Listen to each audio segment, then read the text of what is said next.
Welcome to CAD Jewelry Techniques with Sarah Peacock. I'm going to show you how to create a fairly simple signet ring blank that you can use for all sorts of different rings. So I'm going to go ahead first and create a finger size for my ring. And I always create my finger sizes a little bit tight to allow for cleanup later on. And then I'll offset my finger size by 1.75 to give a nice, reasonably thick shank. And I'm going to create a sphere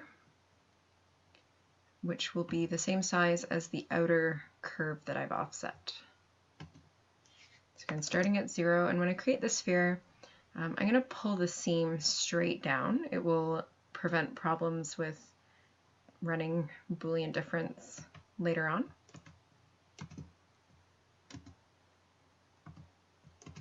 Okay, so now I'm going to go ahead and extrude my finger size.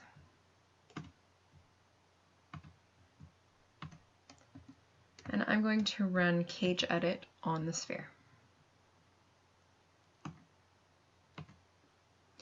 The control object will be a bounding box, the coordinate system will be the world, and the points can be left at 444 and 333, which is the default for cage edit. The region to edit will be global. I'm going to grab the top grouping of points, pull them straight up. I've got ortho turned on so that I'm creating nice straight motions with my cursor. And now I'm going to grab the bottom 3 groups of points, and I'm going to scale them inwards to create a ring shank. And to do that, I'll use the scale 1D, scale in 1 dimension, starting from 0 and just scaling inward. I'm also going to create a cutting plane.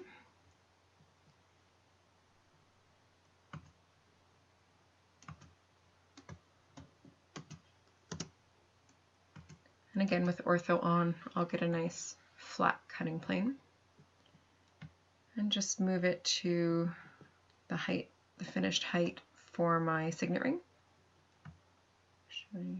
And then I'll offset this by 1 millimeter. If you were going to put stones in the top of your ring, you might want to do 1.5 or 2 millimeters, but for this basic ring blank, we'll just do 1 millimeter. Flip this so that we're offsetting downward to a dimension of 1. Okay, and now you can see in the top here that the top of my ring is actually a little bit oval. I'd prefer it to be round. I'm just going to go ahead and turn my cage points back on, and I'm going to continue to scale in 1 dimension until the top of the signet ring is the shape that I'm looking for. Starting from 0 and scaling outward. So this is a nice round top. I can go ahead and delete my cage, and I'll just scale my cut planes out as well to make sure that they completely bisect the ring.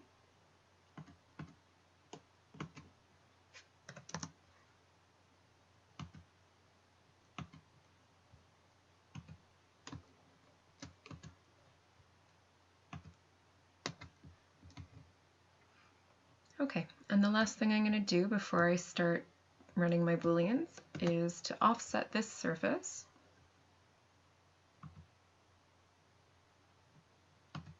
And I'm going to flip this inward, and I'm already set to offset by 1 millimeter. And again, you could change that. You could use 0.8, or you could go thicker if it was a ring that you intend to pave or put settings into.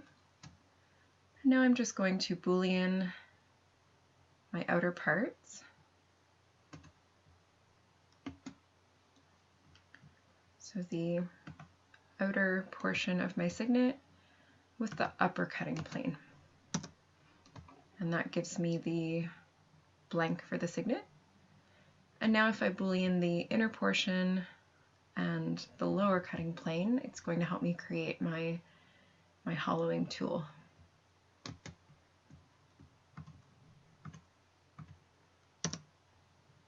And I can now cut my finger size out from the signet ring as well.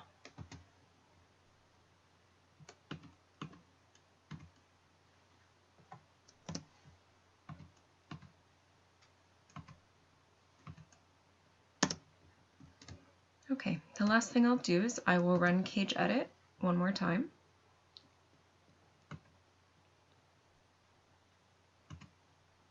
The settings will be as before: bounding box, world, 4 points in each of the X, Y, and Z directions and a degree of 3, and a global region to edit. This time I'm just going to grab the bottom 4 points, move them straight up, and now the bottom, these 2 bottom groups. And this gives me a nice hollowing tool.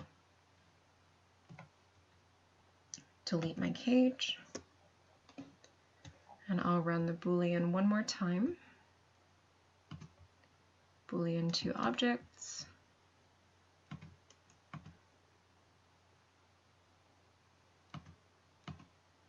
And I will Boolean until I get a nice hollowed out signet ring blank.